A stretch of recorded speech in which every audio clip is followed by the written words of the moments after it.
we go back to our prior conversation of thinking about Bitcoin as underlying a new kind of monetized internet, well, at this point, any piece of software that can talk to the internet can spend Bitcoin. If I can get your laptop to request a 1 by 1 pixel GIF from my server a million times, I might get a lot of sats out of that because you're paying for each of those requests somehow. So at this point, suddenly the economics of software security completely changes. Everybody is incentivized to build good software because the second you have bad software, people exploit it to steal Bitcoin from your users.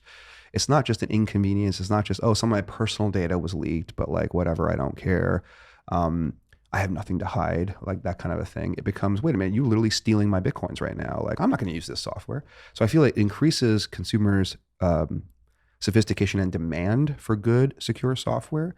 It also means that 0 days become much less prevalent because if all software connects to Bitcoin somehow, because all software is plugged into an internet that runs on Bitcoin, well, then a bug in Microsoft Word will be immediately exploited, just like a bug today in Bitcoin Core. So I believe that Bitcoinizing the internet, if you like, actually closes the gap between the knowledge of exploits and the ability to leverage them economically.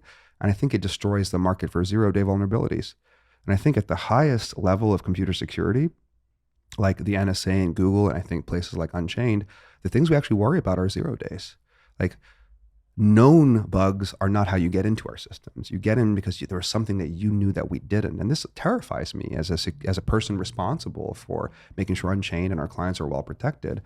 I actually would rather live in a world where all bugs are shallow because the second someone finds a bug, it starts being exploited.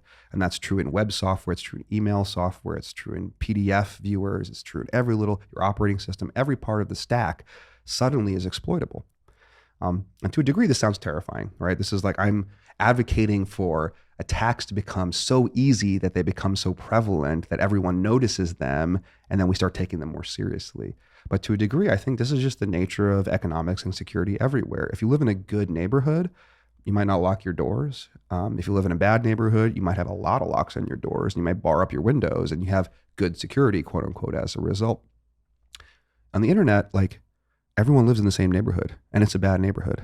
And the problem is we just don't know how bad of a neighborhood it is because most people's houses, quote unquote, have nothing of value in them, right? Suddenly, when every house in this analogy has Bitcoin, it's something valuable, and attackers know that there's a way to get in, they're immediately going to start robbing everybody. And then everyone's going to freak out. They're going to build better houses. Everything will get more secure. Everyone gets bars on their windows. Everyone gets multiple locks.